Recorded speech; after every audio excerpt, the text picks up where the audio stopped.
everybody, and welcome back to this week's episode of the Steam Machine Podcast. My name is Dalton, and joining me this week, well, it's a JRPG, so you know damn well who the hell is here right now.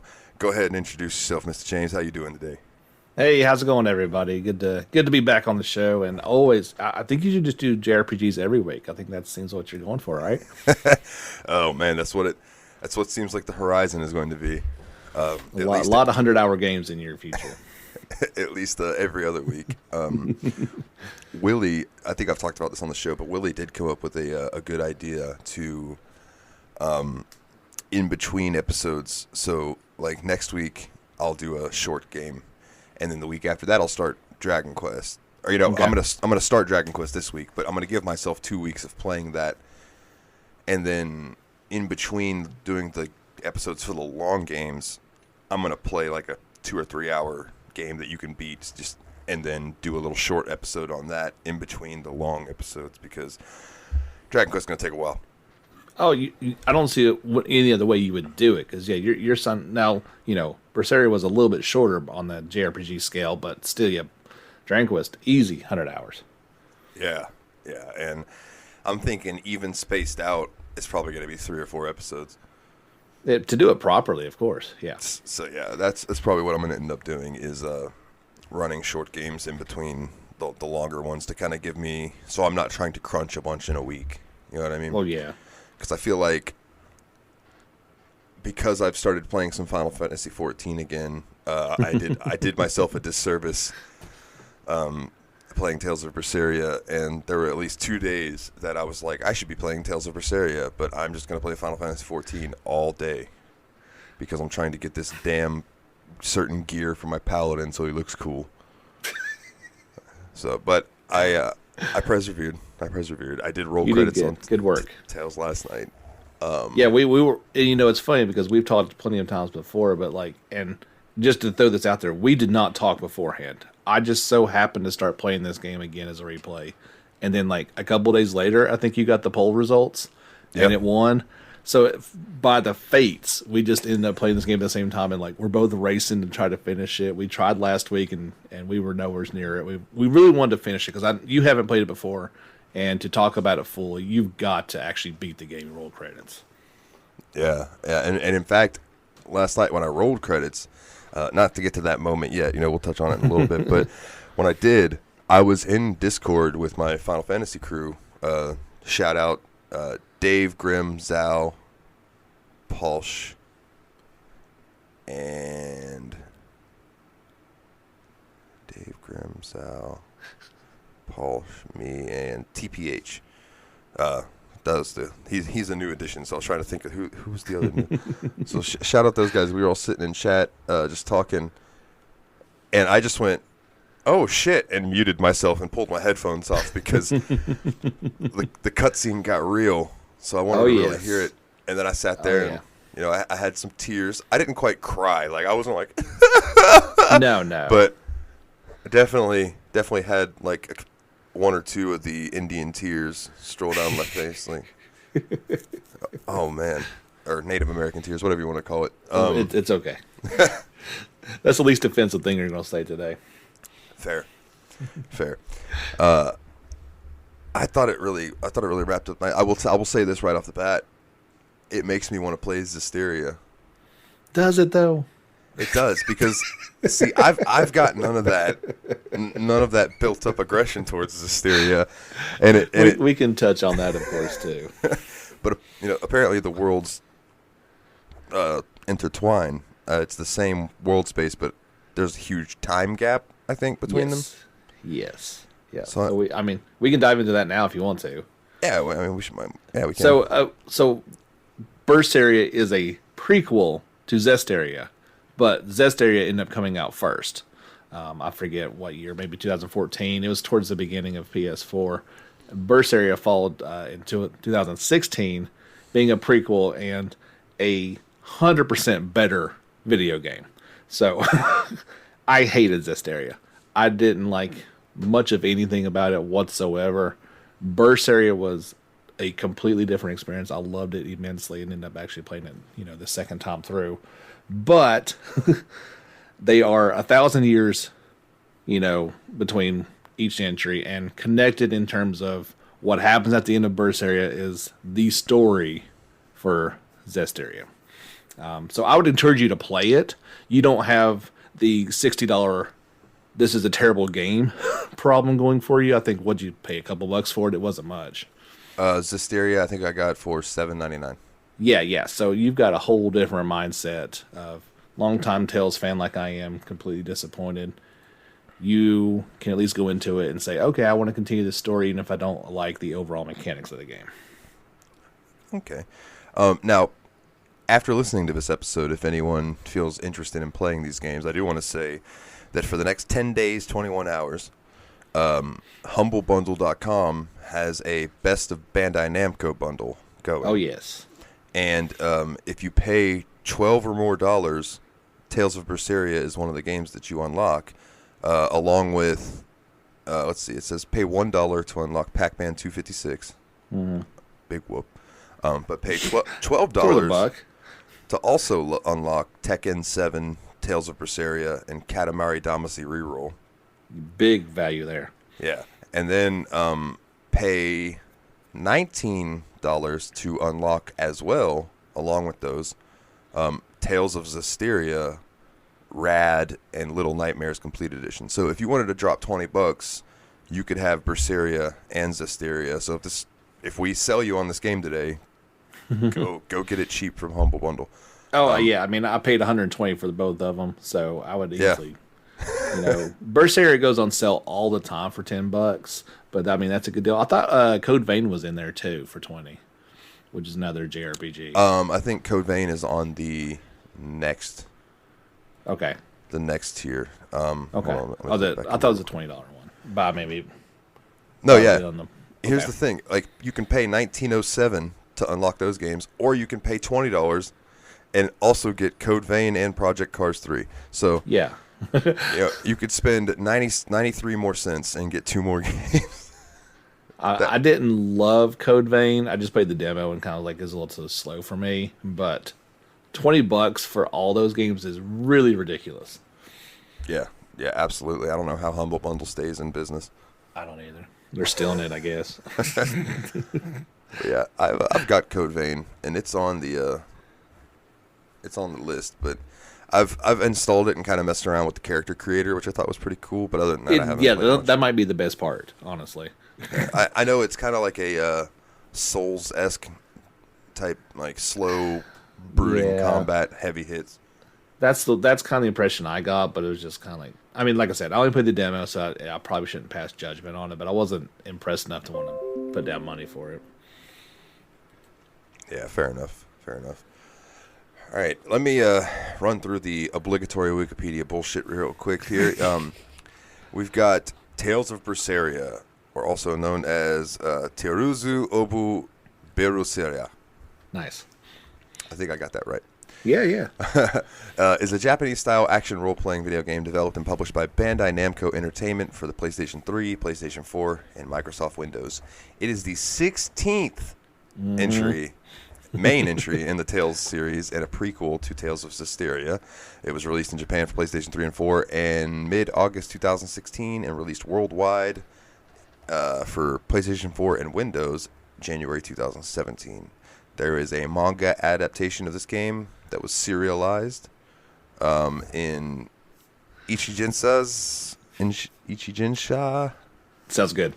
Yeah. Monthly comic magazine since October 2016. So that's pretty cool. It is. I'd forgotten that came out for PS3 in Japan, and obviously didn't come out in the West. By that point, PS4 had taken over completely. I was about to say, I'm surprised this came out on PS3, but this is also like, I was surprised that Persona 5 came out on PS3. Exactly. That was right then. I guess 2016, it was still popular enough in Japan to warrant a release, but worldwide, not so much. Yeah. I'd imagine it would run like garbage, though.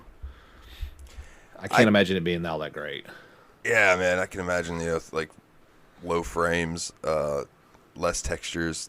Yeah, I mean, especially obviously you're playing on PC and I'm playing on PS4, but like, there's a lot going on there at any one time, especially in some of the midst of battle. So I can't imagine it being able to handle it.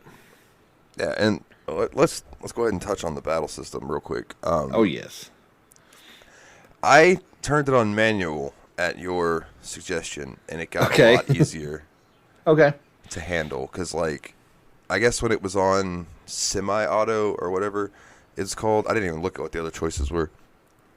Yeah, it's basically auto, semi-auto, or manual. Yeah, the semi-auto which has always one, been that's been the case with all Tales games. That's kind of like if you press, you can just press attacks and she'll pretty much run to the one she's targeting, correct, and then start attacking. Yes, as soon as you hit the attack button, whoever you're targeting, she'll or him will run, across the screen if they have to attack them. They won't hit the nearest person. Okay. I gotta. I'm not gonna lie. I'm gonna be honest. Was not sold on the combat at first. Okay. And if I had to say that this game had a weak point, it would be the combat. Okay, that's interesting. And that's very. It's like a minor complaint of mine, and it was just I felt like after a while, I was like, oh god, another random battle. All right, mash buttons. All right, they're dead in 20 seconds. All right, move on. Yeah. But other than that, I thought, like, don't get me wrong, the combat is fluid and it feels good, and it was fun. It just got a little repetitive, but that could have been also me crunching this game the way I did. Like, absolutely 100% probably has to do with that I just crammed so much of Tales of Berseria that I was, after 6 hours of random battles, I was like, oh my god. that I'm sure that has a lot to do with it. I don't think really any games are designed to be played that long. I mean, speaking personally, I'm lucky if I get 2 hours a night, so that seems like more of a good play amount of time. Yeah. Yeah, I should remind myself that. A humble reminder every week: don't play video games all day long. But so without like running through it beat by beat, you got your main character, Velvet Crow. Let's go ahead and say right off the bat, Velvet's a badass. A little bit, yeah. Yeah, like even before all the Lord of Calamity stuff, like she's got a good head on her shoulders, and like when the game starts out, you're just like in this little village, and you kind of gather that your sister died, your little brother's sick, yeah, and your dad, or I assumed it was your dad, you don't really know at the time, was like kind of like away on business, or he was off doing something. And help me out with this. She needed to get, as Velvet, you need to go get prickle board meat to trade for medicine for Lophaset, right? I believe that is what happens at the very beginning, which, oh, by the way, it is not atypical for JRPGs. It's slow. Like, there's some, backstory going on. Kind of, if you play the beginning and you've seen the cover of the game, you're like, whoa, what's going on here? This is obviously before everything goes down, and you've got to learn the mechanics of the game. So yeah, you got to go get your prickle boar meat to trade with the trader to get Lophaset's medicine, because he's got the the 12-year sickness, I believe they call it. It's basically, I don't know what you would equate to that in the real world, but very weak and can't really get out of bed, always running a fever, and the medicine's the only thing that kind of gives him the strength to even get through the day. So it keeps that kind of sad theme the entire game, but it starts off that way. But yeah, dude, this game was very bleak for a lot of it. And I respected that choice, though. You know what I mean? Like, they didn't feel the need to artificially cheer you up in spots. It's like, nah, dude, this world is full of fucking misery. Welcome to it. It is the world of malevolence, and some of the other Tales games have done that idea to death, and like you said in the opening, there's 16 titles. You got to do something different, and this was definitely a big difference, especially coming from Zestiria, which was definitely more kind of bright and sunny and all happy-go-lucky type of deal. But This was dark and it stayed dark. There was some, the light moments shine brighter because it's such a dark story, but overall, it kind of keeps it. Absolutely. So, at a certain point during the whole tutorial, beginning teaching you what's going on, the Scarlet Night happens again. Now, the opening cutscene of the game is during the Scarlet Night, and if I remember, you don't get to see Velvet. You're seeing through her eyes, right? Mm-hmm. Yeah, I believe so. And Arthur, who is the guy that you think is the father figure, or whatever you think he is, it might be brought up that he's the brother-in-law during that scene a little bit later, but I don't remember exactly when that was. But the Scarlet Night happens, and demons attack the village, and it kind of goes vague because he gives you guys an apple, and he's like, "Here, be safe." And then it kind of just cuts forward to you going to get the prickle boar meat and all of that. Now, flash forward, like you said, it does take a bit. I was surprised at how long you were in this first village area. I guess 2 or 3 hours probably. It's a good little bit. But you end up waking up one night after. Oh man, is it? Yeah, you guys got attacked by demons going to get the flower for Celica, who is Velvet's dead sister. Yeah, you go out to the cape to go get the flowers. So. That's right. And she wakes up in bed, and everyone's gone, and it's the Scarlet Night. And that's when you watch Arthur oh my God. sacrifice Laphicet in front of Velvet, even though it's supposed to be for the greater good. And, man, that's a rough scene. It is, because you have no idea what's going on. Like, the Scarlet Night apparently happens every 3 years, I believe is what it is. Yeah. And so you kind of saw what it was, and then you, demons are everywhere. Velvet's trying to go figure out what's going on, and he throws the art up and sacrifices Laphicet right in front of it, which, I mean, I can't even imagine. Oh, yeah. Because she loves Laphicet so much. She's basically both parents for Laphicet. She's always taking care of him. I don't. You said that about father being out of town. I don't recall them even saying that. I just assumed they were dead. But you may be right. No, I know at that point in the game, I was thinking that Arturius or Arthur, whatever you want to call him, was maybe their dad. Okay. That was when I was having that thought that you could assume that if you didn't know any better. Yeah. Yeah, and then you find out brother-in-law, but that's who I was referring to. I figured. Okay, I got you. He was off doing something because whenever Velvet gets in trouble, he kind of just shows up. Yeah. and you're like, "Oh, where'd you come from? Thank you for saving me." But Laphicet gets sacrificed, but of course Velvet finally breaks free and goes to save him in this giant pit. It's a crazy thing, and then it really gets even crazier, right? Yeah, because he basically tells Velvet, well, you're fucked.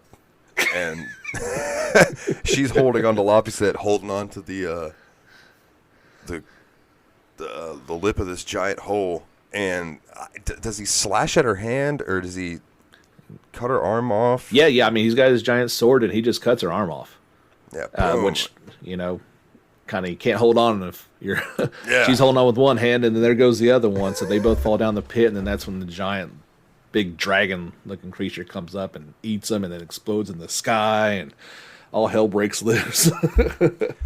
Yeah, and then it kind of cuts forward to what I had seen as far as the trailer-esque type stuff for the game, where there's a demon in that room, and all of a sudden Velvet, you just see her hand, and it's this giant. I don't even know how to describe it. It's like a massive demon claw. Yeah. That she just giant grows black claw. Yeah. out of her left arm, and she uses this to eat demons. Which let me go ahead and let's just go over and cover this. Who the hell puts an A in the word demon? Because to me, I assumed it was some sort of old English type of deal, right? It must be, because to me that says Damon. Yeah, it's weird. You see that randomly in other games too. That's not the first time I've seen that, but I've never liked it. It doesn't make sense. No, yeah, every time I see that I say Damon, and then of course it never fails in the game. They're like, "Oh no, it's demons," and I'm like, "Oh, all right." One day I'm gonna play a game where it's gonna be spelled that way, and someone's just gonna call it Damon, and I'm gonna be like, "Thank you." Thanks. That makes it better. But there are basically three, what would you call them? Types of people in the world. I guess you got demons, Malachim, and humans. That's right. And humans, before the night that Laffy was sacrificed, were unable to see demons, correct? They were unable to see Malachim and demons, and then the first awakening, I believe they called it, was then they could start to see them. And, of course, then when people's malevolence takes over, that's when people turn into demons. And they turn into giant werewolf-looking things, basically, and all other sorts of hideous creatures. Yeah, and that's where the story basically starts. Is then you are Velvet, and you're trying to escape this prison so you can go and kill Artorias. That is now your life's fucking goal. You'll care about anything. You will do anything that you have to. You will fuck over anybody that you have to. You are going to kill Artorias.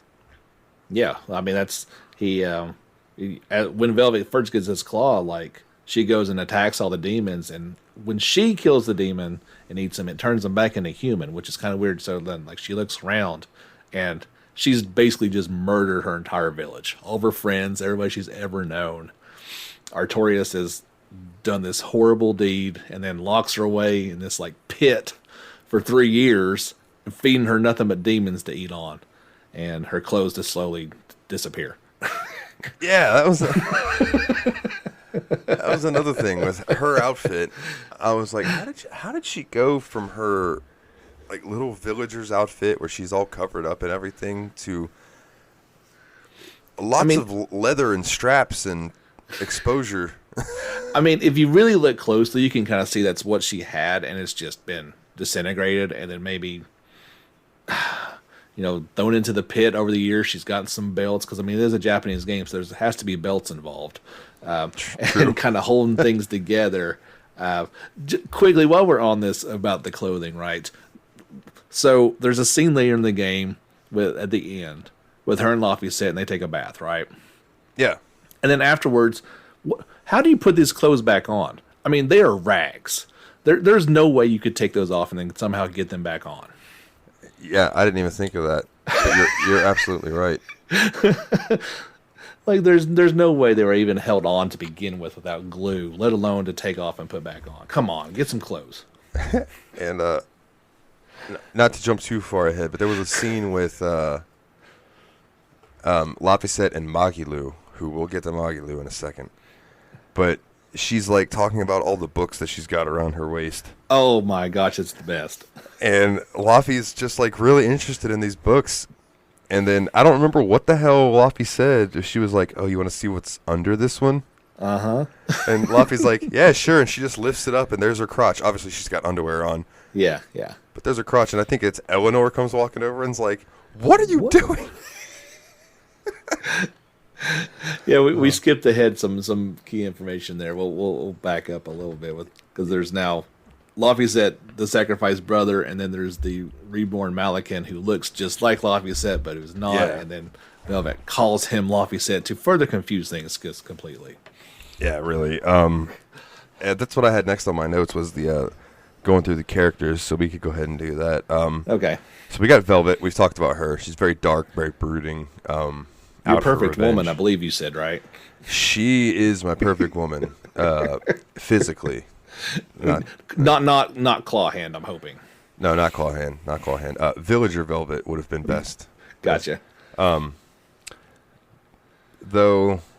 the other two grew on me over the game. Yes, which, absolutely. The next character that you meet that I can remember clearly is Rokuro. Rokuro, yeah. Who became my bud. Like, Rokuro's the man. I respected the shit out of him. Yeah, for a demon. Yeah. For being a demon, yeah, he was very, lived by his code, and he was going to do what he had to do. He was going to repay his debt to Velvet no matter what, and he wanted to kill his brother. That was his two things. He wants to kill his brother and repay debts. So yeah, you meet Rokuro in the island prison as you're escaping. I guess you want to say Ceres, the reborn Celica. Yeah, which I did comes not to catch free, that. comes to free you. But Rokuro is the first person you meet, and you tell him where his sword is. And apparently, that small act is enough for him to now gang up with you for the next 50 hours and fight God. Yeah, yeah. You're fighting him, and he's just like, somebody mentions a sword, and he's just like, a sword, thank you, and then runs off. I owe you a debt that I shall repay over the next forever. Stormhowl, yeah.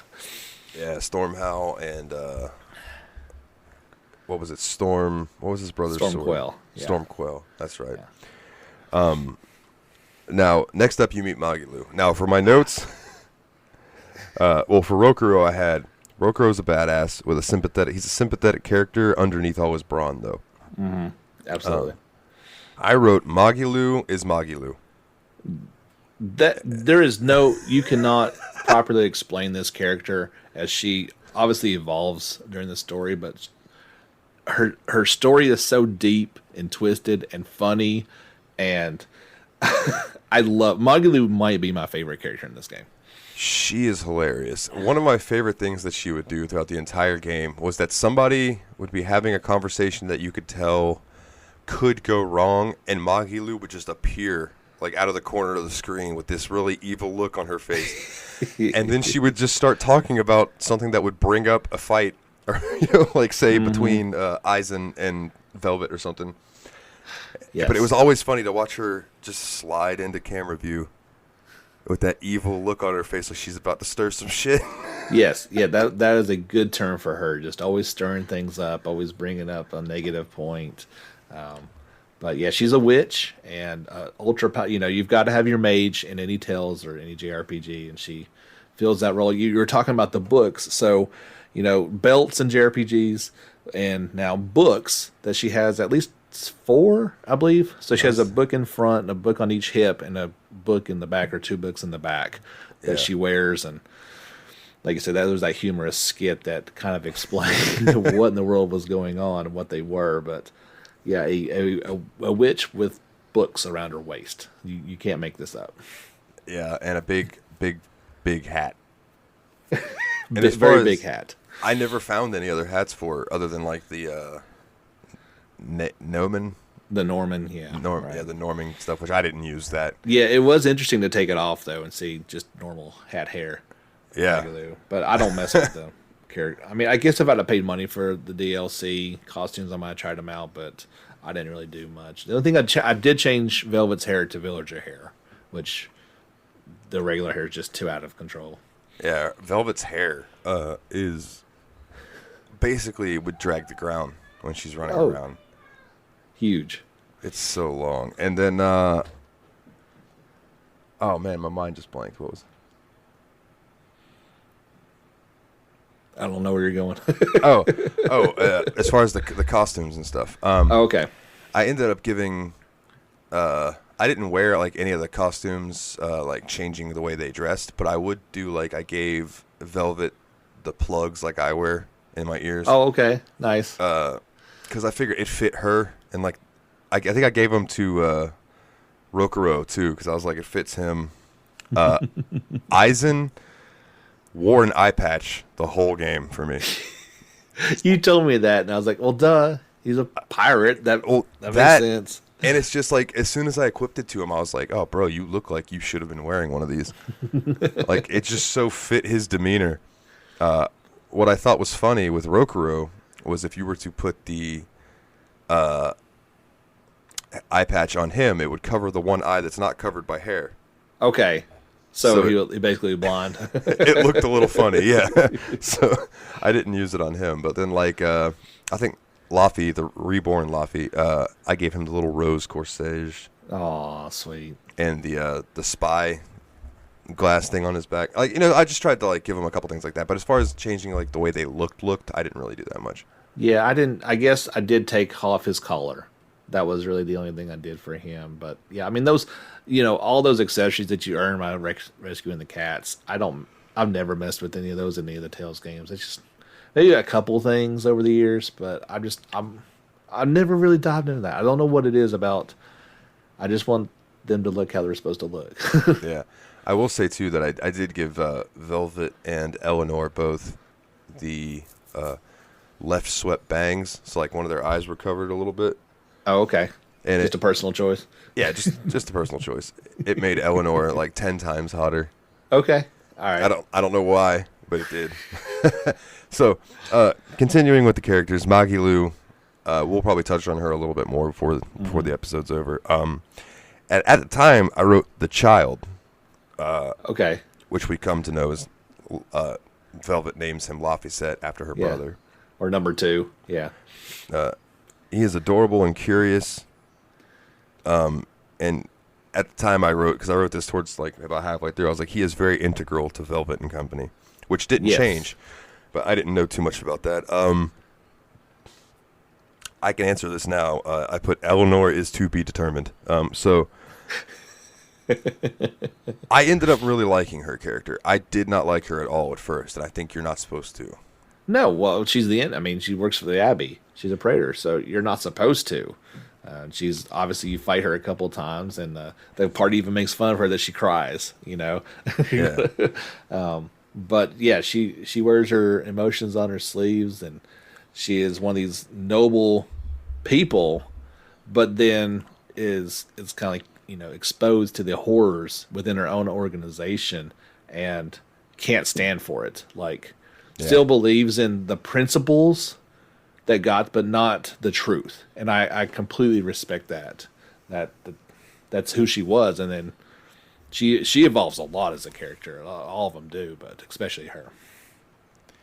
Yeah, she definitely grew on me for sure. And then, like you said, like watching her develop, watching her start to ask these questions, and really seeing how much it bothered her to start realizing some of the things that the Abbey was doing, even though because she looked at the Abbey in such high regard. Yeah. And Shepherd Arturius, Lord Arturius, whatever you want to call him, she was just, he is the man. But then you start to find out that the Abbey's not exactly what it seems. Arturius is up to some shit, along with Melchior, who I think... Oh. In my opinion, I feel like Melchior might have been the real bad guy of this game. Yeah, I mean, they called him the Shadow of the Abbey, right? And that's always the... He wasn't pulling the strings, but he was definitely manipulating quite a bit. As you learn more about him, that Artorias was definitely the main bad guy, but he was just as important to everything. Yeah. What do I have written? Oh, Eisen. Eisen, yes. Eisen. The Reaper. He is the Reaper. He is 1,000 years old pirate. But he looks about 30. Yeah. He's Malekith, so. He's the first mate of the Van Eltia, which is a pirate ship that is ran by Van Eyfried, who is missing. Yes. And you have no idea who he is. Now, if you played Zestiria first, that's the order that was released in, Eyfried's name pops up a whole bunch, and you're actually searching for his lost treasures. So it was awesome. That part and that other things that connect the two games, those were some of the cool little things that got thrown in there that really engaged you in the story even more. It's like, oh, now I'll know where this legend comes from. Hopefully we can finally, meet him at some point in time. Yeah, and that was one of the cool things I thought about playing Berseria first, is that it might, spoil me as far as gameplay, but now I've got the backstory to what will be going on. I think you're going to enjoy it a little bit more. I've talked to one other person who played them in that order as well, not release order, and they actually enjoyed both games. So I think maybe it was just a bad choice on Bandai Namco's to release it in that order, but I can understand why they did. According to this Wikipedia here, I won't spoil Zestiria because we haven't gotten there, but Eisen is the elder brother of a character in Zestiria, so that's pretty cool. Yes, one of your party members. Yeah. Oh, that's pretty cute. It is you hear him talk about her quite often, and when you see that character, you will see the resemblance. That obviously Malkin did not have actual brothers and sisters, but they were created, I think they said, at the same Earth Pulse Point at the same yeah, time. So yeah, it's explained that they came out of the Earth Pulse Point a few days apart. yeah, And he did not feel the connection to all the other ones that had come out like he did her. So it was kind of like, he became like a sister thing. Go ahead. And speaking of other party members from Zestiria, you do run into another one. Do you? Know? Yeah. A certain short-tempered Malakin that running around with a gun. Oh, really? Yeah, yeah. Oh, that guy. God, what was his name? I always want to say Siegfried, but I know that's not right. I just don't think it's right. Zavid? Zavid, that's it. Yeah, good job. Okay, so okay, that's cool. Yeah. Oh. Okay. So that's something to look forward to. I got to think, because there's a big time gap, but he is a Moloch, isn't he? Doesn't matter. Exactly. Gotcha. Okay. And that leaves the character that probably annoyed me the most at first, but did grow on me slightly. And that's Bienfu. Bienfu! My God, he annoyed the shit out of me at first. He's terrible, but... His voice. Oh, Miss Maggie Lou. You do feel bad for the guy, though, because, I mean, hanging out with Maggie Lou's torture for God knows how many years. It's no wonder they ran off and went to Miss Eleanor. What won me over with him was whenever he would start to cry and he would say his name. The tears just falling like right. Got me every time. Yeah, he's always like, I loved it. He's a character that you love to hate, and he grows on you at the end until a certain moment. But yeah, I believe it's like when you first meet Magulu, she's looking for a traitor. That's exactly right. And that's why she comes with you, is because she's like, I'm going to find this traitor. And then when you meet Eleanor, then you meet Bienfu, and Magulu's like, hello, Bienfu. And Bienfu's like, oh no, that voice. That scene where you just see Bienfu, and then you see like her shadow rise up behind him, and just the evil eyes, and he's doomed. If anything was comic relief, it was Bienfu and Magulu. Like yes. Those two were there definitely to lighten the mood sometimes. Not always. No. I mean, because she was a completely dark character, so it's weird that she was lightening the mood. Yeah. Yeah. You end up finding out in the end. Okay, from here on out, spoilers. Yeah. You end up finding out that Maggie is like the foster daughter of Melchior, and he had mentally just beat her down, and I guess she wasn't. He called her his greatest failure. Mm-hmm. Yeah, she was supposed to kind of take over for him as the shadow, because as we found out, Melchior has lived for many hundred years. So, yeah, just doing all the bad stuff for the Abbey. Yeah, there's a lot that you find out that's kind of like, whoa. Yeah, So Maggie Lee was a praetor for the Abbey. Yeah, and let's go ahead and talk about this now, because it's on my mind and I don't want to forget about it. So, sure. Explain to me something at the end when you're seeing all of the Earth Pulse flashbacks. Were those there to fuck with Velvet?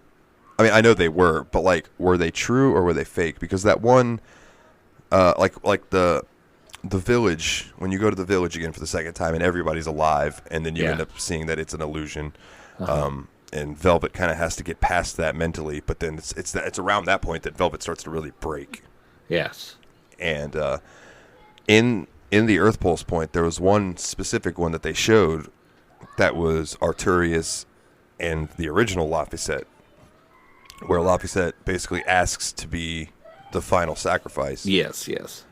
I could not tell if that was true, if that was something that Inominat was showing, which Inominat is the final boss of the game, everyone.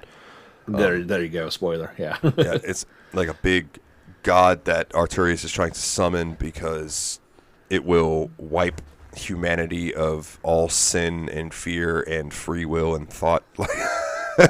and basically everybody will be a mindless zombie, and just live life. I guess everyone will just do good. There will be no more like casual conversations, nothing. You kind of just live and die, and that's what happens. Yeah. So, I mean, to answer your question, as far as I know, that's exactly what happened. I don't have anything to say that wasn't it, and I can see Laphicet doing that. Like, yeah, he knew he was going to die, so why not try to make his life worth something? And I could kind of see that too, man. But like at the same time, I was like, oh fuck, Velvet girl, Jesus. Yeah, I mean, he did it for her though, because he thought that's what would do it. He had no idea that he was going to be reborn as Inamimon. I don't think. I think he was just trying to sacrifice that. He thought that would really help. Not fully. How could you understand? You know. Yeah. Well, oh, man, I guess I felt bad for Velvet because at that point I was like, oh man, everything she did was for nothing. Almost. Like, God. Yeah. Like, what a that whole section of game there at the end was just brutal with story. Yeah, I mean, it's all trying to get despair out of Velvet, in order to awaken, Inamimon. So yeah, which Inamimon is one of the 5 Empyreans. Was extremely powerful. I guess would Inamimon be considered a Moloch too? And yeah, I mean, he's an Empyrean, so he's kind of borders. I always viewed him as the one ruling over all of them. So the other ones kind of just kept the balance going. Okay. But yeah, there's a lot. It's a deep story. So you've got all this action battle system, but you've really got to pay attention to the story because they're connecting 2 games in essence as well. So there's a lot of overarching themes going on. Tales games always end up like that. Yeah.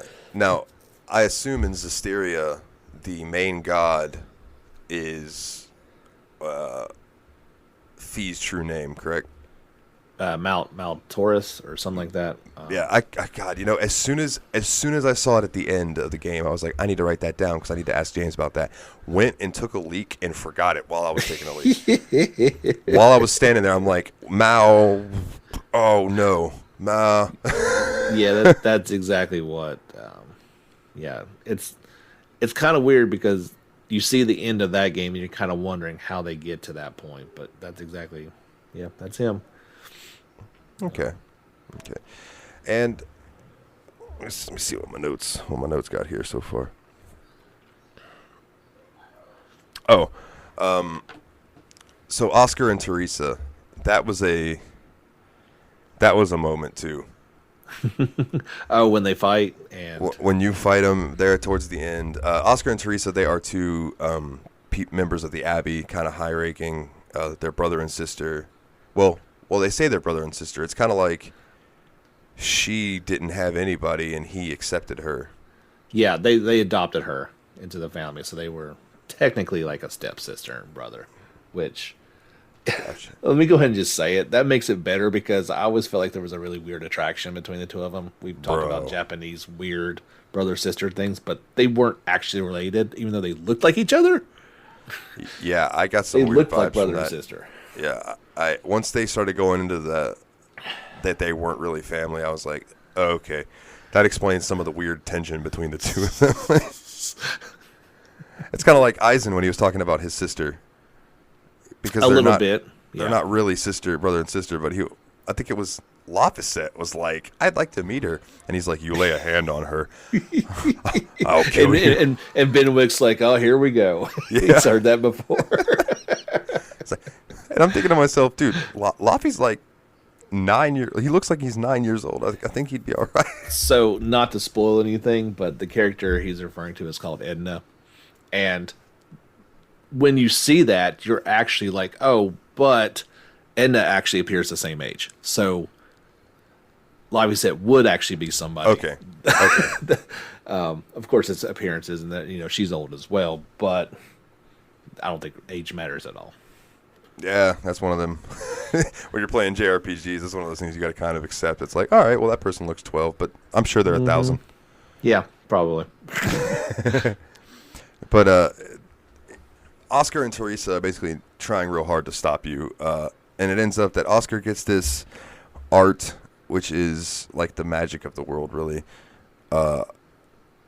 This experimental art that isn't known to work yet or not, and Teresa steals a ship, and you guys end up finding that ship, and they're all like, all her fucking crew is dead from the Corsair Scourge. Wow, I said that. Corsair Scourge. Nice, yeah. Fucked that up the first time. And they're all dead except her, and I guess she lucked out. But you end up she made it longer than the other ones.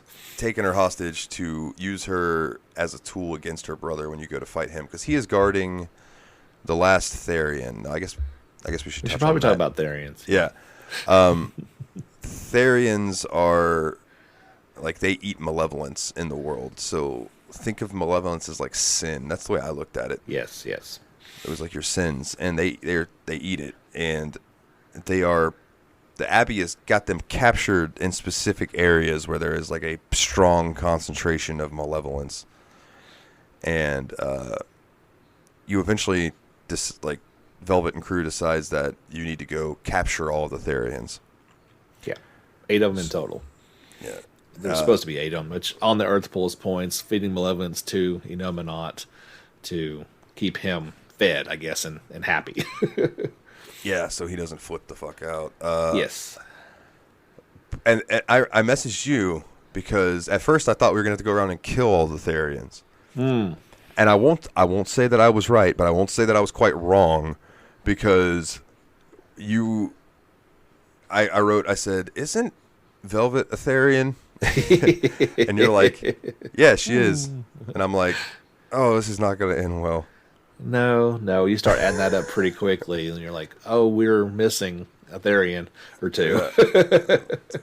Oh, man. Oh, what's going to happen? Which explains why she was where she was at in the prison. That was a point. So, yeah.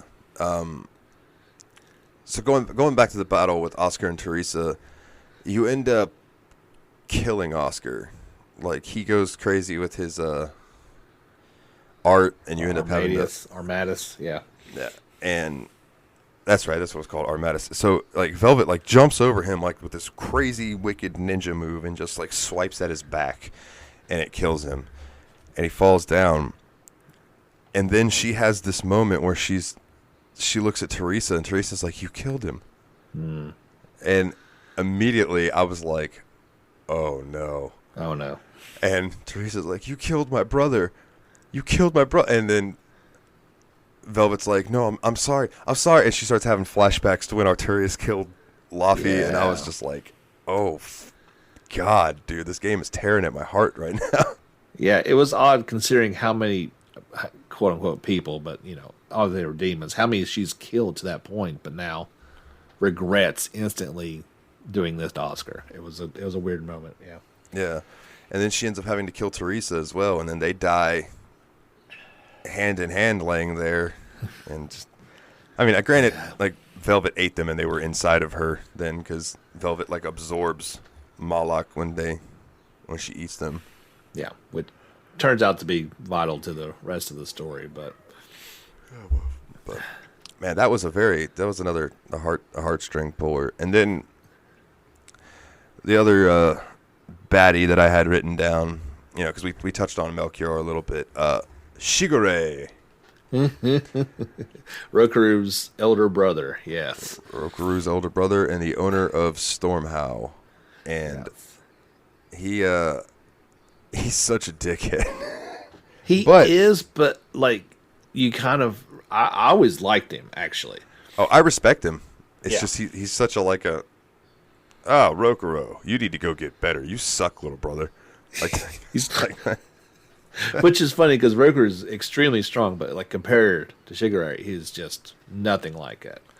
Yeah, I had I don't know if you ever watched Naruto at all. No, I haven't. But there's a character in that where he's always wearing his name is Rock Lee, I think is his name, and he's always got weights on. Okay. Like he wears weights on his wrists and on his ankles and stuff. And there's a scene where he's going to fight Gaara, and he I think it was his trainer Guy tells him to drop the weights. Okay. And they're like, we've never seen Rock fight without his weights before. And Rock drops the weights, and when they hit the ground, they put a crater. Boom! Like that's how heavy they were. And that's what I immediately thought of in the final battle with Shigure. Yes. When she takes off the weights from him, and I was like, oh, he's going Rock Lee. This ain't gonna be good. Yeah, it was funny because his Moloch, it was holding him back the entire time to train. And what he said, like, at the very beginning, he couldn't even lift his finger. It was so intense. And, like, you never even knew he was inhibited at all. And she releases it. And I thought immediately of, like, Dragon Ball Z with Goku. Because he always trained with weights. And, that there's that one when he's going to Namek and he's training in the ultra high gravity chamber. And it's like that's the first, he couldn't even move his finger at first. Yeah. It was so intense. I was like, oh man, that's such an awesome moment. Yeah, it's really like, oh yeah, shit's on now. Exactly. And what an awesome final move that he has to do in order to defeat him is like, okay, yeah, because he couldn't beat him in a straight sword fight. It had to be something special, the 3-sword technique. Oh yeah. So basically the story with those two is Shigure has the family heirloom sword, and all the brothers got a fake version. And did they ever get into why Rokuro wants to kill Shigure? So it's funny because you mentioned his honor, but like as a human, Rokuro was actually very unhonest and deceitful, and it turns out that he just wanted the family title. He wanted to be head of the clan, and that's why he went to murder him. He spread the rumors of Shigure wanting to leave in order to have him go try to assassinate him, but he was unsuccessful, and his rage turned him into a demon. Oh, okay. I don't know how I missed that. I think it was a skit somewheres at the very end. But Shigure admitted that he was going to leave anyway, so he didn't mind. I don't think he wanted his brother necessarily to turn into a demon, but it kind of let him get out. But yeah, he's got the real sword, and it's always Kurigame trying to forge an even better sword than Stormhound. Yeah, which I thought was going to end up forging himself into a sword. Which the best was when you wanted me to take a little off the top, and Rokuro cuts his head off to try to forge a sword that's more powerful, and he walks around without a head the entire time. Yeah. Does this look like the face of a man who would give up? You don't have a face.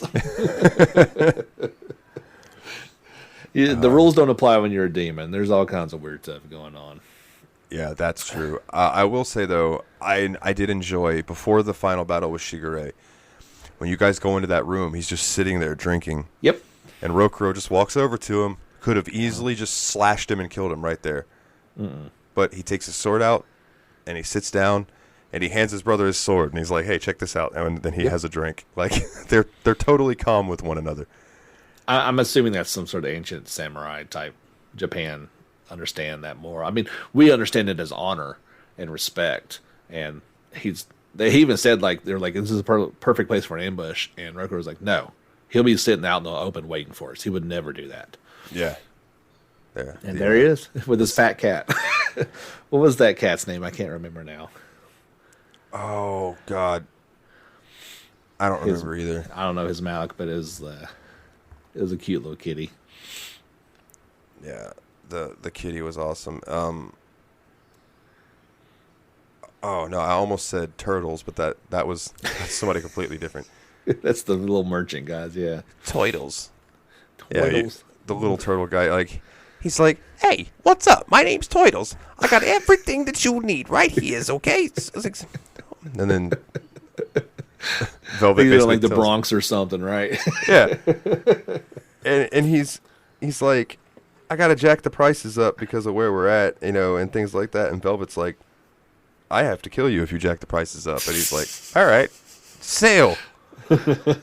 Market price it is. But I always felt bad because he's like, oh, I'm never going to get no more money. And at the beginning, I assumed that I would run into different kinds of the turtles, but it was always the same one. It was always the white turtle. It was always the white. I think there's other ones in the other games So I guess this was just that one for this world. Oh, okay, that would make sense. I'm pretty sure. I may be wrong.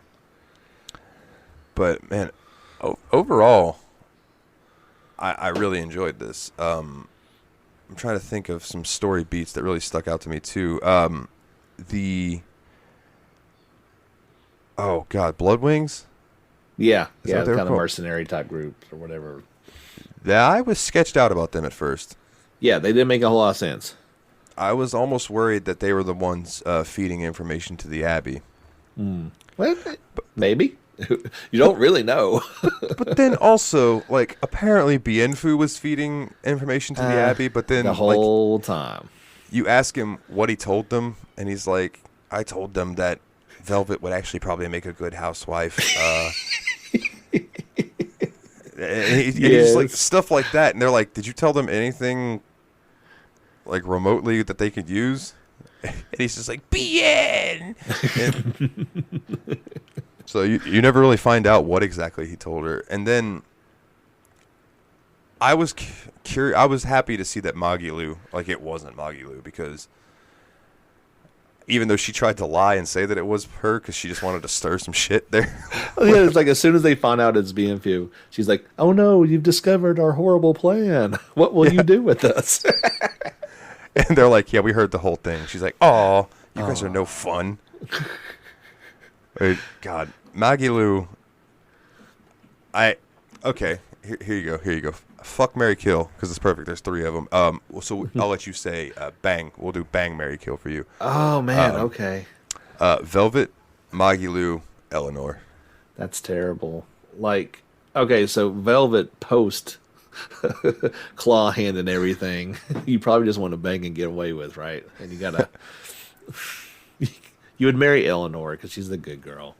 And yeah, sorry, Magalu. See, I had similar thoughts, except I think that I would marry Eleanor. I would bang Magalu. Okay. And I would kill Velvet only because that demon hand, and she, if you didn't do it good enough, she's gonna fucking devour you like a spider. Like it. Oh, like a praying mantis. Yeah, you're done. But Magilu, I feel like, would keep things interesting. So I don't know, like being able to being married to Magalu would be interesting for sure. Oh yeah, that would. Oh sure. I don't know. She'd probably drive you crazy. Keep you on your toes, but. Oh yeah, absolutely. Yeah, Eleanor is definitely the one you could bring home to mom. She's which I didn't, just speaking on her quickly, like at the very end, it shows her helping out people. On the Wikipedia, it says she turns into the next shepherd, which I don't think they ever actually said that. So I'm not sure where exactly they implied that from. Obviously, she was helping people, but. Yeah, I'm looking here right now, and it says, she becomes the new shepherd, one of the few humans to maintain the ability to see Malachim. Yeah, so, I mean, so that is an important part, as you would learn in Zestiria, that's one thing that sets the shepherds apart, is they can still see them.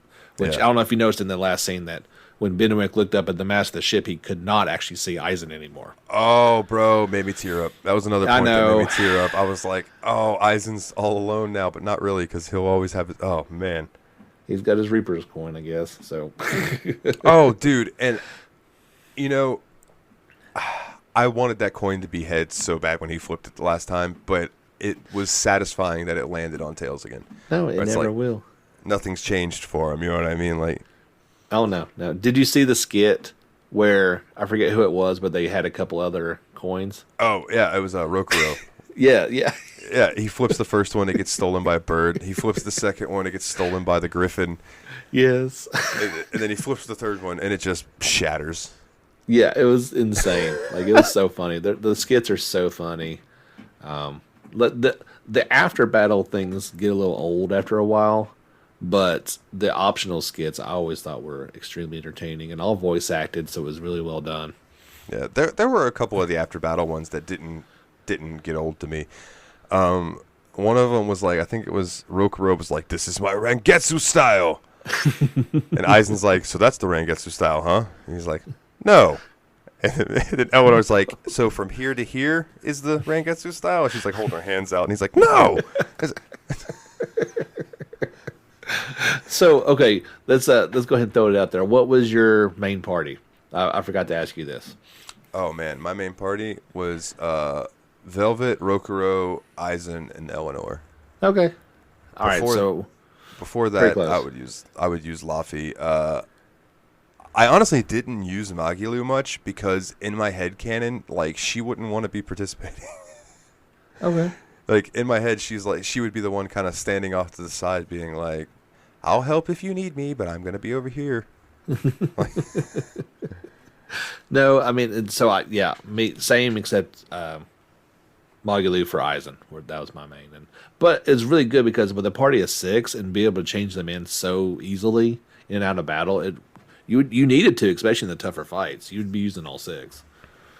Yeah, absolutely, because you need to like switch over to somebody who has their full soul bars.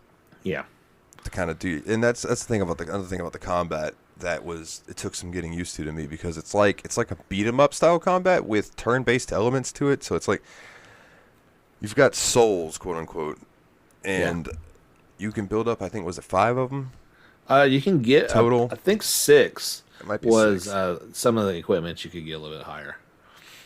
But you use those to either use your like claw attack with Velvet or your mystic arts, which I don't know if it's because I just mainly used Velvet and not a lot of the other characters. There was an achievement on Steam for seeing all of the mystic arts and hidden arts. Right.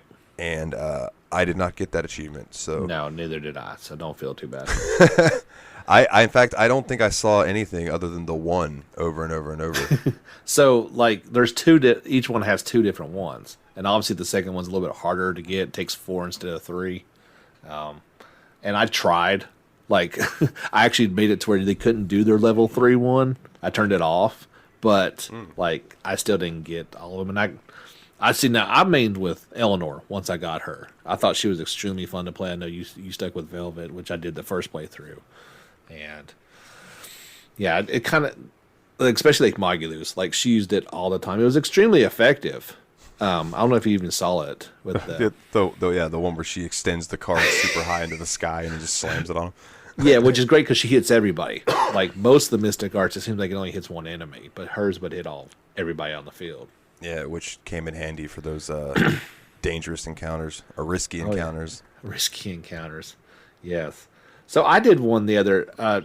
So I didn't even know it was a thing. Like I accidentally got into a risky encounter and ended up getting the Lindblom random monster boss thing at the end. Did that happen? I guess that didn't happen to you. No, I don't. I need to look it up exactly because it happened last night, just randomly, and you get a trophy for it. But I think you just have to enter in a risky battle and meet some certain parameters, and then as soon as you clear all the enemies, like it froze up, and I was like, oh no. Oh, like yeah. I haven't saved in a while. I'm going to go back, but like then all of a sudden this big beast shows up and you got to fight him. I'm like, whoa, what's going on? That's the dire enemies. Yeah, okay. Because it's like I did have that happen. It wasn't necessarily the same beast, but I'd be in a fight and I'd clear it out and we'd kind of just be standing around and I'm like, all right, game's taking a minute to load. and then it would be like dire battle and I'm like, oh, okay. All right, here's this thing with, a ton of HP that you got to go and wail on. You didn't get a trophy for that one? No, I did. Just not the specific. Okay. I think there's a couple different ones of those that can show really? up. I don't recall that. Obviously, I got a new trophy, so I don't recall that happening in my first playthrough. It completely threw me off, but it was pretty cool. Did you do any of the hunts? I did most of them just kind of as I went across them. I think I missed the one kind of jewel-looking one at the very end that you can't even damage. I don't know what was going on with him. Did you fight that guy? He looks like a big crystal. Is that the one where when you hit him, it would do damage to you? Yes, it was all reflected. If you looked at his stats, it was 9999 for physical and magic damage or defense. Yeah, so. I think I ended up beating him, but I don't remember. I ended up blowing through all of my items. Okay. I ran away. I was like, screw this. But I do think I ended up beating him. I can't remember how, though. And I do want to say that it was my party members that killed him, not me. Yeah. Like, I was just basically tanking him. I would wail on him and then heal, and then wail on him and then heal. Okay. I think Magilu and... I think I had in Magilu and Laffy at that point for some reason, and I think they handled it from afar. That's cool. I did, like I said, I think it all but like 3 that I could find. I think there were 3 or 4 that I didn't get because I didn't feel like backtracking. Now, here, speaking of backtracking, one of my notes. All the backtracking. Titania drove me fucking nuts. Going down to the pit every time. Oh, my God. Having to go to the other side, and then they're like, all right, well, now you need to go do this, and it's on the other side of Titania. So you run back to the other side, and then they're like, okay, well, now you need to talk to this person, and then you have to run all the way back to the thing down there so Laffy can use his compass. And it was annoying. Then you got the Geo board, which I thought was ridiculous. It makes it, I mean, it's a little bit quicker, so I like that part. Yeah, it's a little bit quicker. Marginally. Not a ton, but it is a little quicker. But it got to the point where, like, at first I'm like, well, this is dumb. And then it was like, I'd get to a new area and be like, fuck, why can't I ride my dumb board? Oh, yeah. You got to find the thing to enable it, of course, which is halfway through the level. That is one of the major gripes about this game is the backtracking, and it's well deserved. And I felt like an idiot. So I had a whole stack of the Denof bottles. Okay. Enof, whatever they were called. The fast travel ones. Yeah, I could not figure out how to use them. Like, I would go into the menu, and I'm like, all right, so these are just here. I don't know what the hell, right? Dude, on the way, like, after... It was after the... before the battle with Melchior, but, like, you were in that little town where you guys go in and scare everybody off. Yes. I hit the left trigger button, and just it brings up, like, do you want to fast travel? And I went, motherfucker. Oh, my God. I don't know how much I had backtracked in that game, and I could have just hit this button and ported somewhere. Yeah, and you can buy them at the shop, so they're not that expensive. Oh, I was livid with myself.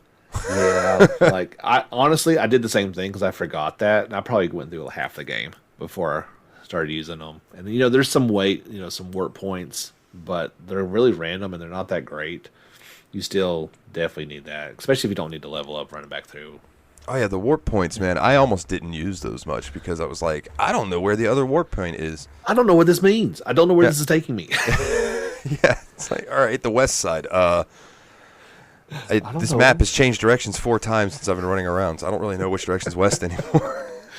It definitely had, like, some dungeon or long field battle segments that were way too long and needless. Like, what's that one where you're going to get the first little girl, Minanoa, whatever her name is.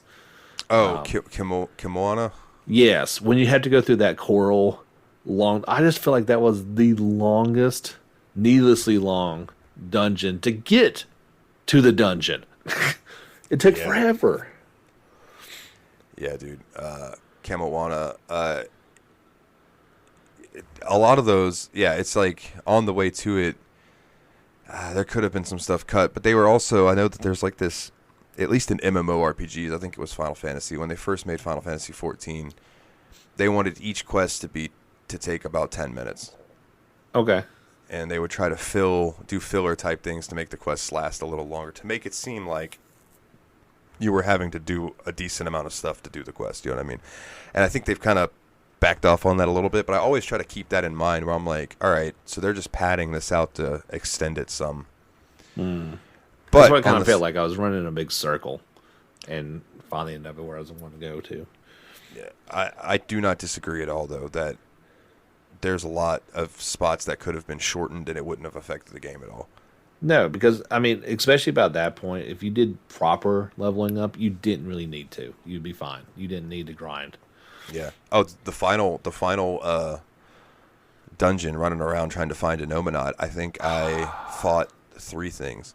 I ran as much as I could. 'Cause like I said, I was exhausted anyway. and I was fine. I knew I didn't need to level, and Yeah. that's one of the more frustrating last dungeons in video games. I did not like it at all. Oh my, dude! I even said I was talking to the guys. I was like, I'm so lost right now. I didn't use a guide. I was proud of. I did figure it out on my own. Good job, but man. Yeah, me either. God, Which is so random. I mean, you open up a portal and you don't know where it even is, let alone where it's going to take you to, and then you got to backtrack to get to it and run around all these enemies that are kind of strong and very annoying. Like they could wipe you out pretty easily if you didn't weren't on it. And I didn't need to. I wanted to be done with the game. Yeah. At that point, I was like, I'm ready to see the end of this.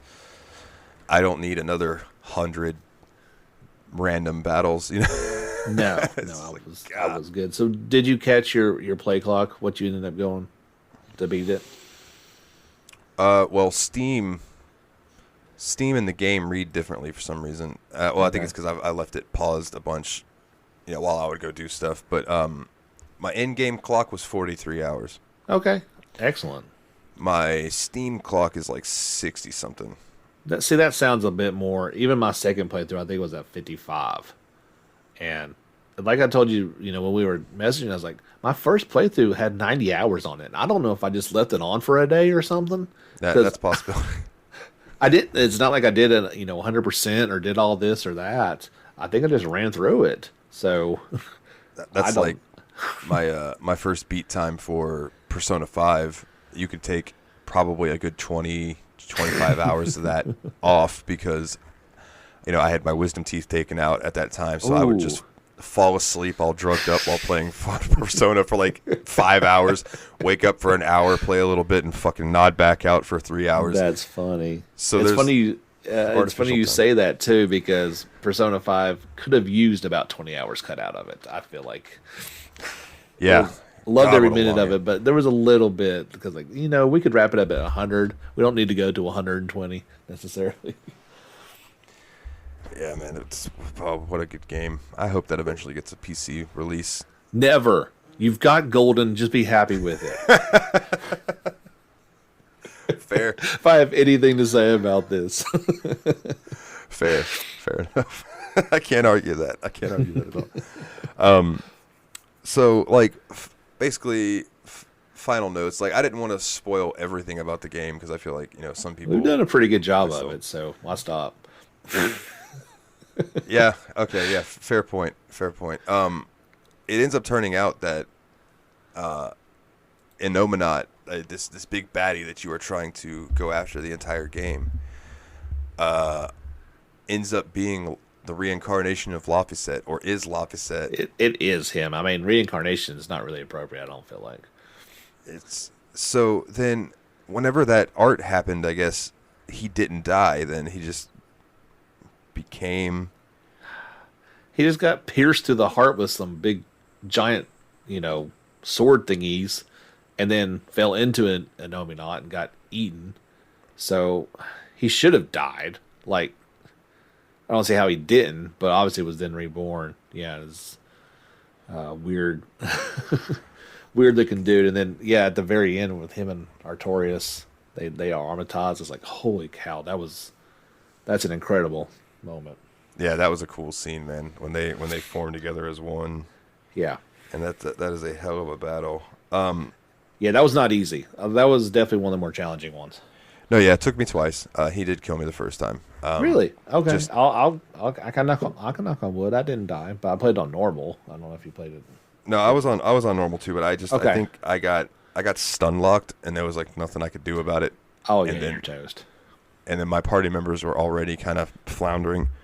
And yeah, once I got stunned and he hit me, he did his mystic art, which is instant. You're dead. Yeah, I was toast. And then my party members quickly followed because I didn't have any way to revive. But it was a fun fight. I did catch him on the second go around. Now I knew he had a pattern, and I just was patient. I just blocked.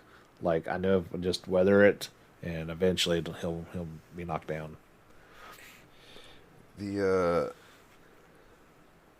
So at this point in the game, you've gathered all the Therians, you've fed the Empyreans the souls that they need to revive to weaken an Omenot, which was a cool ass scene. Like, the anime cutscenes are the hallmarks of the Tales experience. They're so cool. Yeah, so good, dude. I was like, wow. It made me want to go head over to Funimation and see if there's a Tales of Berseria like anime, because I would totally watch it. I don't think there is now. There is a Zestiria one that's actually been very well received. I was told was way better than the game, but I don't think Berseria got into one. Well, I'll check it out Okay. regardless, Yeah. and I will look into it. But so it's come down to like how is this going to happen? Because if Velvet kills an Omenot, Velvet dies. She is a part of him, as is the Malakine. Yeah, like and all. Luffy said, yeah. Like, so he dies, all Malachim are gone. It would wipe him out, and Yeah. that was something that they were willing to deal with the consequence of, and Velvet ends up. Well, first of all, before even that, like Velvet almost gets eaten by an Omenot. Like she just gave the fuck up, Yeah. and it Yeah. took Laphicet being like, "Quit your bitching, like stop Oh, now- whining." Yeah. Well, Isaac's like, tell her what she needs to hear. Yeah, and I was thinking he was going to tell her he loves her or something like that. And he's just Yeah. like, stop whining. And he just chews her out. And then he eventually tells her he loves her. Yeah, at the very end. That's sweet.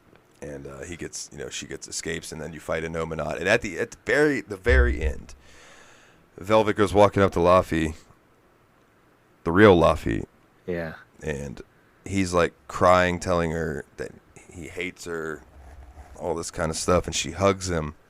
He's so hungry. Yeah. And he's so hungry because he has no malevolence to feed on. Yeah.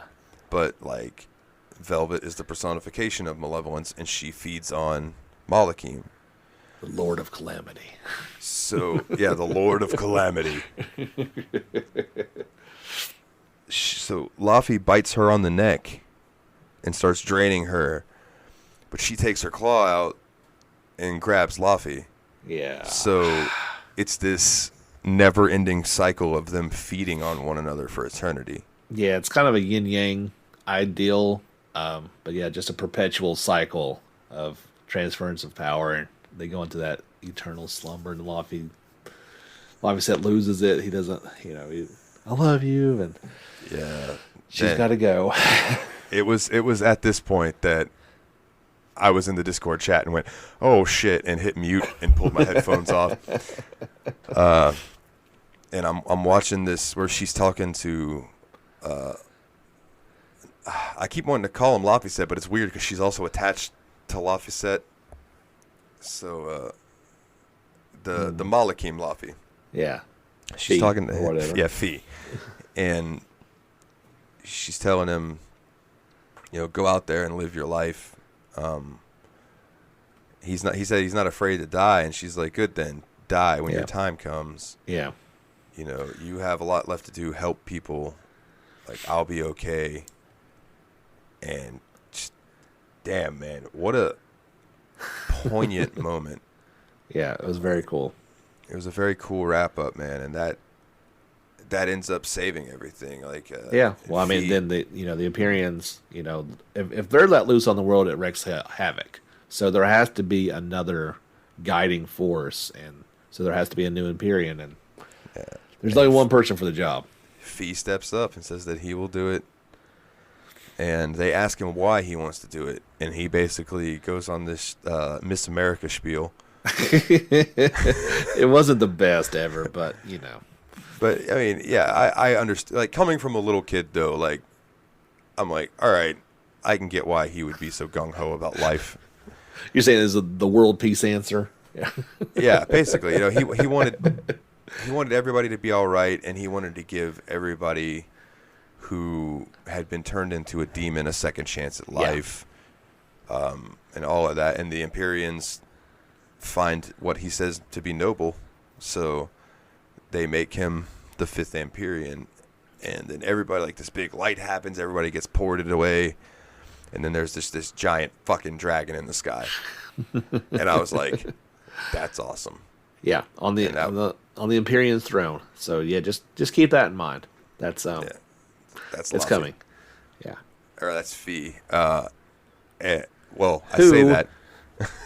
Even going on the deeper dive of all of it was, the first Scarlet Knight when Celica is sacrificed. She was pregnant with Arthur's child. Yeah. They were both reborn as Ceres the Mulligan and as number 2 at the time. So, in essence, Laphicet the Mulligan was Velvet's nephew, unborn. So, there's and Arthur's child, which I don't know if he ever actually realized or knew that. No, I don't. He didn't act like it if he did. No, yeah, totally not. But that was another story beat that I was like, oh man, because I didn't remember. I remembered Velvet kind of hinting at Ceres being Celica. Oh, she knew it right away. Yeah, I see. And I didn't catch that. I don't know if I was just looking at my phone at the beginning of the game, so that reveal was like, oh damn, to me. Yeah. Yeah. Well, what did when you first started the game? You're like, yeah, I've got Velvet, and how did you describe Ceres? Oh, was it half naked ninja lady? Oh, it's something with big boobs or something. I was like, oh, Ceres, yes.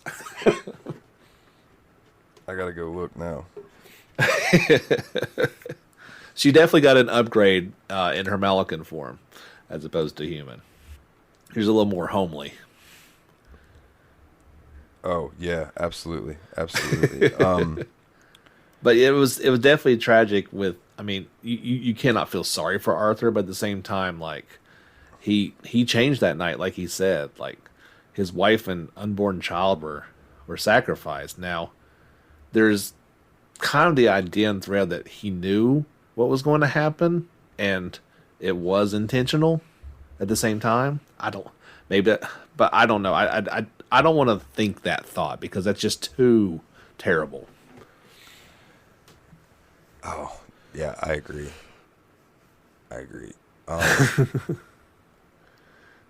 It's like knowing, man, yeah. It's like, oh, well, it's 2 birds, 1 stone, I guess. Yeah, I don't know. I like to think that he didn't, but I don't know. But it's kind of like, well, why was he there in the first place when he met Celica? Because he was trained to become a future, not shepherd, but definitely to lead the abbey, and then all of a sudden finds himself wore out near their hometown and starts a new life. Just all of a sudden, I don't know. Like he's so deceivious. Like I could almost see him like going that route, but I don't want to live in a world that thinks that deceitfully. Yeah, and that's basically the thing that I thought, like, because with him sitting there and she comes up to him, he was like, "No, I'm just tired." It's like, well, are you really just tired, or are you like here to find it? Yeah, I get where you're coming from. Yeah, I don't know. I don't know.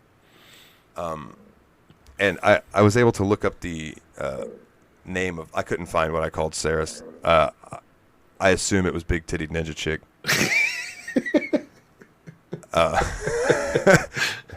Because that just seems like something that I would say. But is she going to be a DLC in the upcoming Neptunia crossover ninja fighting game? Oh man, I'd play as her. I know, I would too. Totally, for sure. Laphie's dragon name is Maltellus. That's it. Okay, so we were close. I could not remember. It means the like wielder of the silver flame, I believe. Yeah, that was his gift to the world. And he looks awesome, but it was absolutely hilarious to me they didn't change his voice. Nope, he's still same one. It sounds older, maybe a tiny bit, but yeah, he's got a little dragon in there, but it's just like, do I scare you now? Yeah, exactly. Like, oh no, not now that you talked. No, I'm fine now, thanks. That's like when you see like a really jacked up guy and he's like, Hey, how you doing? Oh, all right. Thanks. Okay. Thanks, Roids. No kidding. But it ended on a good note, and I did not expect it to because of how bleak the game was. I was like, surely, and it honestly it didn't end great for Velvet, but No, her but sacrifice. Like I said, she dug her grave. Yeah, she knew what she was getting into from the very beginning, Yeah. and to see her end it the way that she did was just really cool to me. It was. It's almost like her atonement for everything that she had done is that she is now going to do this for eternity. Yeah. Well, I mean, she got her revenge, and she got her brother back in a way. So. Yeah, and what better than to hold Laffy for eternity? Yeah. The brother that she thought she would never hold again. Of course, exactly. Yeah. So. Fucking A, man. What a story. Like, It really is. Like, I don't think people go into Tales games kind of expecting that. I mean, there's been some experiences that certainly, like, I've enjoyed them, and that's why I put Berseria in high regard in terms of one of my favorite Tales experience. And you've heard me harp on the podcast a million times. When it goes on sale, why have you not bought this game? Go get it. Yeah, for sure. For sure. If I were going to give it a ranking, I would give it 8.5 out of 10 Bienfus. That's exactly the number I had in my mind. Yeah, it's a solid 8.5 for sure. Like, had some points that it could have been improved, but like otherwise, very, very good. Yeah, no, I mean the backtracking, the as flashy as the battle is, it can get repetitive. That's the graphics I thought were very good. I don't know what it looked like on PC, if it ran any better, looked any better, but I thought it was perfectly fine on PS4. Oh yeah, I honestly, playing it on PC, it might have looked a little crisper, but like other than that, I didn't see where PC would have benefited a ton for this kind of game. You know? Yeah. I mean that's kind of the way the Tales games. They're never going to be mind-blowingly beautiful games. That's not what they're going for. Well, I think that what they do though, they succeed well at. Yeah. Yeah, absolutely. for sure. So before we get into plugs and stuff, I got a couple random things to bring up. Okay, sure. First is, we've talked about this a little bit, the Edge of Eternity. Yes. They did reply to me when I put in my... Look and at they told me that my problems stemmed from my Steam installation, so to check the file integrity. Oh, so they blamed you. Yeah, pretty much. So I did that. Oh, and, when it changed the language. Yeah, when I logged in and everything was like okay. Wingdings and Sanskrit. Yeah. So that was hilarious. I haven't loaded it up since then, but I did do that. Okay. To see if it'll fix it. So next time we talk, I can let you know about that. I meant to do that last night, but I was so into Tales that I forgot. I thought you were referencing the obvious flaws with the game, that they had they said it was an installation error. No, there's some things that need some addressing on that game. Yeah, I agree. There was another like 3 gigabyte update for it a couple days ago. Okay. So I need to log in and see if they fixed the characters at all, because it just really throws me off how skinny their arms are. I think they might have, because I posted that on the channel the other day. They did an 8-minute walkthrough, which still had a few things in it, but it definitely looks like it's their current build and maybe their best effort. Cool. Yeah, I'll definitely have to look into that. And the other things that I have, we can talk about this if you want. If not, it's all good. But you are moving to JRPG Island at some point, sir. So that's the plan. Plans change, but oh yeah, I know that. And knock on wood. No, that is our ultimate goal. And in reality, whether it happens this summer, which we got a kid in school, so we don't want to mess up the school year. Yeah.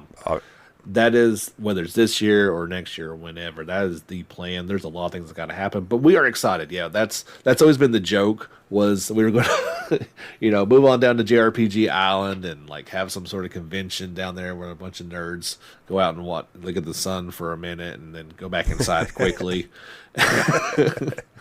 Like, It hurts. But yeah, that is the hope. We are trying very desperately to make that happen, and I know it'll be what do we say, like a hour or two away from your neck of the woods down there. Yeah, it'd be about 2.5 hours, I think, Okay. and it would put you within visiting distance for some, grilling and gaming. So that would be fun. That sounds like a plan. So like I said, I'll keep you updated, and we'll fingers crossed. And like I said, if it doesn't all work out, we'll get down there eventually. Yes. Now, last question for you. You got a favorite soda? Diet Coke. Yeah, that's what I'm drinking right now, sir. But I said that off the top of my tongue, and I've actually gone Diet Pepsi here lately a lot more. I don't know why. So, I don't drink hardly at all. Like, I'm a coffee and water guy, so it's a kind of a treat now to have a Coke. Yeah, and I can't do regular; it's too syrupy. But Diet Coke or Diet Pepsi is exactly what I'm looking for. yeah, I've been more of a Diet Pepsi guy lately. I got Coke this time because it was on sale, but has it changed? Like, or are we just imagining that it tastes different? I don't know. I remember it being awful when I was younger. Oh yeah, it was undrinkable, and my mom would always get it, and I hated it. And now I prefer the diet ones. It's like you said, I drink a regular Pepsi or a regular Coke, and I'm like, oh my goodness, is this dessert? What is this? Yeah, it's so sweet. I need a water to kind of wash it down afterwards. Yeah, for sure. And you're not a beer guy, right? No, I do. I love beer. So okay. That's my drink of choice. I mean, I like wine as well, but typically, like if we go out, I want a good draft beer. Absolutely. Okay, now are you a light beer, a dark beer? It doesn't matter. Tasty. Like I'll drink a Yingling or a PBR as much as anything else. Okay. Stella Artois is my go-to if I can find it and get a fancy beer. But Stella. Exactly. They look at me very oddly when I order it that way, but yeah, that is. I usually swing towards the darker beers, but I don't mind any of those. I do like Budweiser, not like Bud Light. I could do without, but like Budweiser, the red can. Mm-hmm. I don't know. The redneck in me loves that. I don't know. It just gives me a headache even thinking about straight Budweiser. Oh yeah. The next day, if you have too many of them, it's not always great. I'm at the age where if I know I'm going to drink, I just go ahead and pop a couple headache medicine beforehand because it's coming.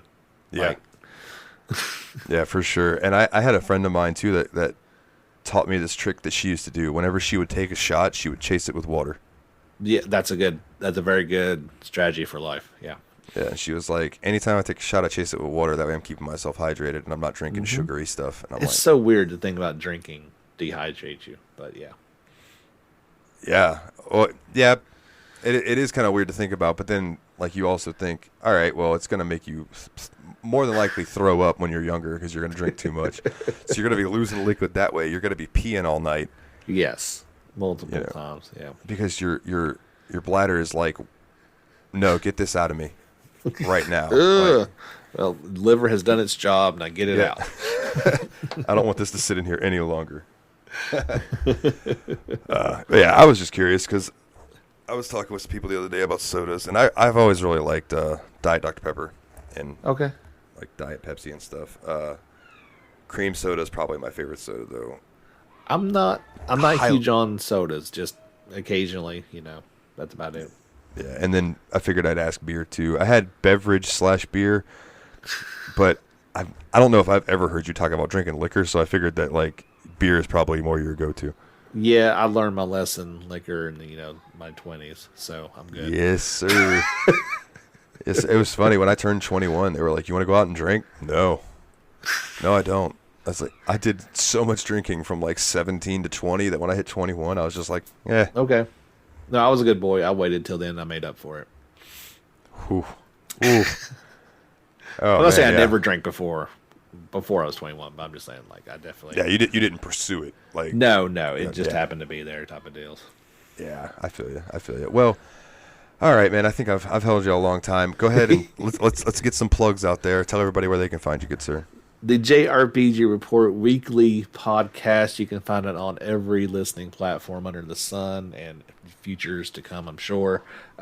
We do all the news of the week, try to keep it short and sweet, about 45 minutes, just going over all the main things that happened, all the cool stuff. Sometimes a little longer, sometimes shorter. Sometimes we invite awesome people like Dalton on there to talk about,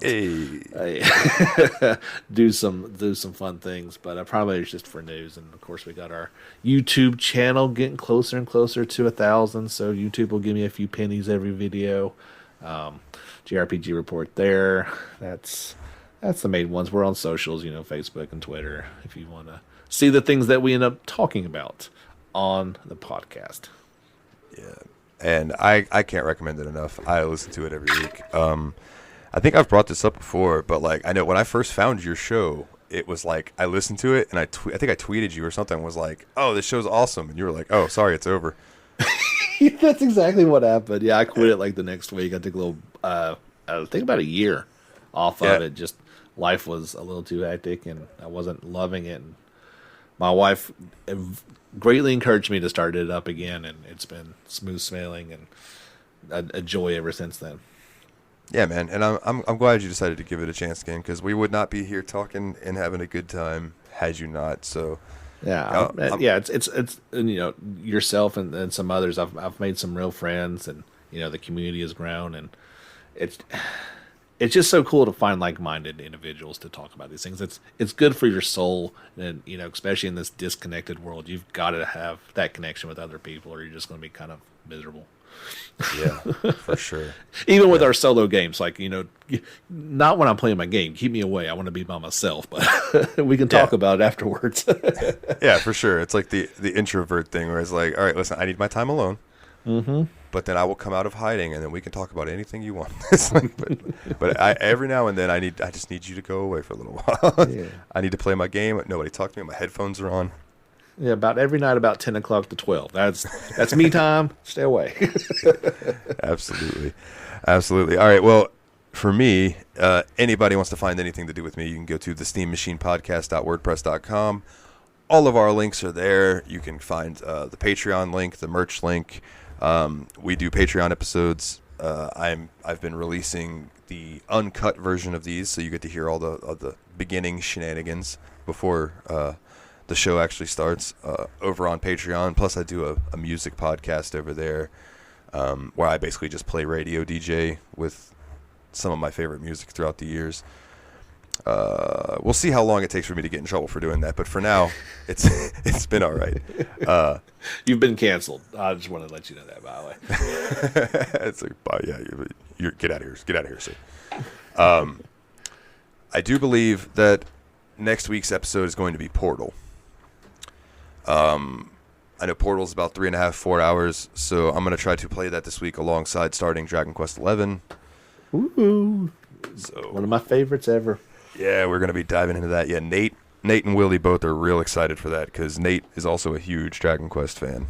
So the last Dragon Quest episode, we might have a round table of people around to talk about it. Yeah, I might have to fire it back up and refresh the old memory. Yeah, for sure, man, for sure. But yeah, next week going to be Portal. I hope you all enjoy that. I will be streaming it on Twitch Tuesday, if I remember. Like this past week, I was supposed to stream on Twitch on Tuesday, and I was playing Final Fantasy XIV, completely forgot to stream. So hopefully that doesn't happen again, and I will be streaming some Portal and or Dragon Quest XI. I will figure it out. But at this point, I'm rambling. James, thank you so much for being here, man. I really do appreciate it. Not a problem, buddy. Thanks for having me anytime. Yeah, man, for sure. And I appreciate all of you listening, you wonderful, wonderful people out there in podcast land. This is the Steam Machine Podcast. My name's Dalton. As always, guys, take it easy.